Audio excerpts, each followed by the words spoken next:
maraming nagsasabi na mas masaya yung childhood ng mga batang 90s kaysa sa ngayon. Bakit mas maraming nagsasabi na yung mga batang 90s mas swerte sila? Kasi mas masaya yung mga naging childhood experiences nila. Simple lang. Mga batang 90s, pakinggan nyo to. Lapit ka konti. Nung panahon natin, hindi pa uso cellphone. Hindi pa uso yung puro Mobile Legends, lalaro ka sa cellphone, manonood ka sa cellphone. Lahat ng laro natin nung bata tayo, puro physical.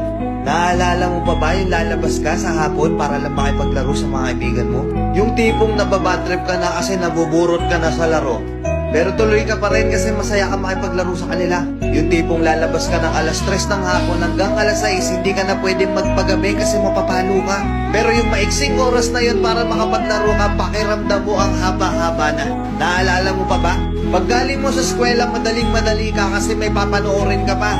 Oo, kasi yung mga palabas sa TV noon, puro pambata pa. Puro cartoons, may mga anime pa. Nakakatuwa kasi yung mga palabas noon talagang nakakatulong sa bata. May matinik, may Hiraya Manawari, may siniskwela pa. Hindi ngayon. Putik na yan yung mga pinapanood ng mga bata, puro pag-ibig na, puro drama. Diba? Mapapang umaga ka man o panghapon ka man sa klase, makakapanood ka. Naalala mo pa ba? Yung nagtutulog-tulugan ka sa hapon sa mama mo para lang makaiwas ka sa palo niya.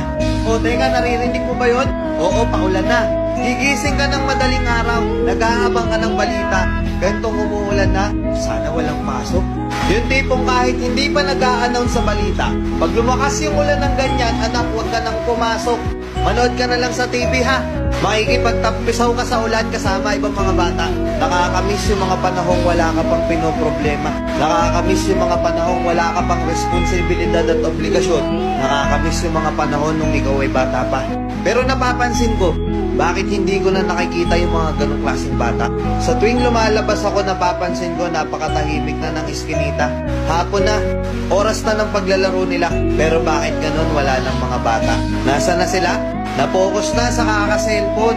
Hindi na lumalabas ng bahay. Mas minaigi na lang nilang mag-cellphone at manood ng mga bagay na wala namang kakwenta-kwenta. Kaya kung ako tatanungin, oo, masaya ako na naging parte ako ng batang 90s na to.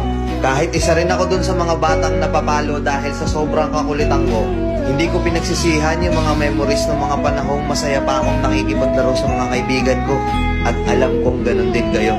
Tatanungin ko kayo, mas masaya nga ba talaga yung mga panahong hindi pa sikat yung teknolohiya sa mundo?